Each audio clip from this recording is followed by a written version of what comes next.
ازيكم؟ يا رب تكونوا كلكم بخير. النهاردة انا هعمل صينية بطاطس باللحمة. شايفين الجمال؟ وصفة نفسها. تعالوا نشوف الطريقة. حلة على البوتاجاز فيها مكعب زبدة، معلقة زيت، معايا لحمة شاك روست انا غسلاها، سايباها زي ما هي مش هقطعها. هشوحها، ارش رشة ملح، رشة فلفل اسود.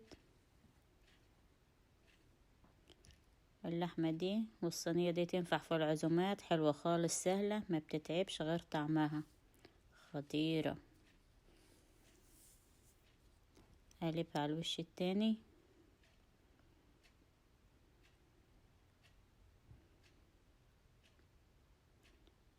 ارش عليها رشة ملح، رشة فلفل اسود. في الوقت ده اكون بحضر مية بتغلي علشان انزل عليها بمية بتغلي، اسيبها تتسلق لمدة ساعة الا ربع، علشان انا هضيف البطاطس، عشان البطاطس ما بتاخدش وقت وهي حجمها كبير. ضفت المية اللي بتغلي، انزل بورق لورا وحبهان. في الوقت ده احضر البطاطس والخضار اللي انا هستخدمه. البطاطس انا مقطعها حجم كبير، لو بطاطس صغيرة اقطعيها 4/4. بصل، جزر، فلفل، طماطم. اقطع الطماطم حجم كبير، لان كل الخضار اللي معايا في الصينية دي حجم كبير. البصل معايا 3 بصلات.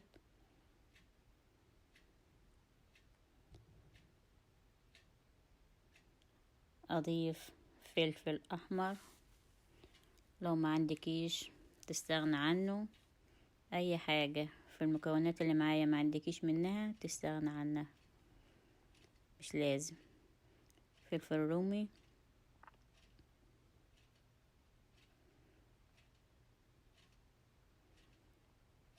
معايا فلفل سبايسي، لو مش حباه تستغنى عنه. معايا 4 فصوص توم اقطعهم بالسكينة.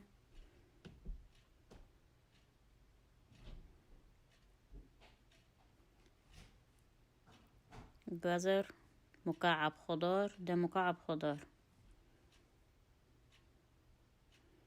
جزر. اضيف معلقة هريسة شطة، معلقة ملح، نص معلقة فلفل اسود. دي كل التوابل اللي هحتاجها، مش هحتاج توابل تاني. اخلط كل المكونات على بعض. هتكون اللحمة خدت نص سلقة، انزل بيها في الصينية. اضيف الخضار على اللحمة، انزل بالخضار على اللحمة. اضيف شوربة على الخضار من شوربة اللحمة. فيها ورقة لورا شيلها عشان بتبقى من نصيب جوزك وعيالك.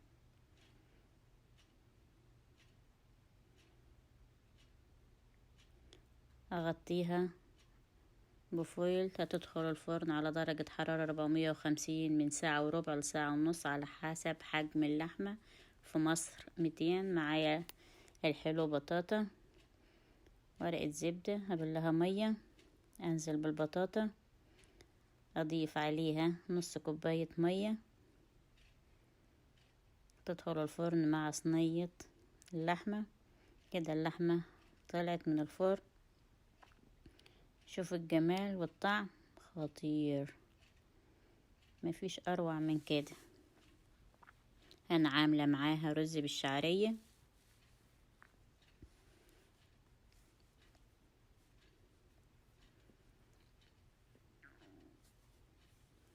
شوف البطاطس والصوص اللي نازل منها. اللحمة مستوية وحلوة، والف هنا وصحة. وإن عجبك الفيديو لايك وشير.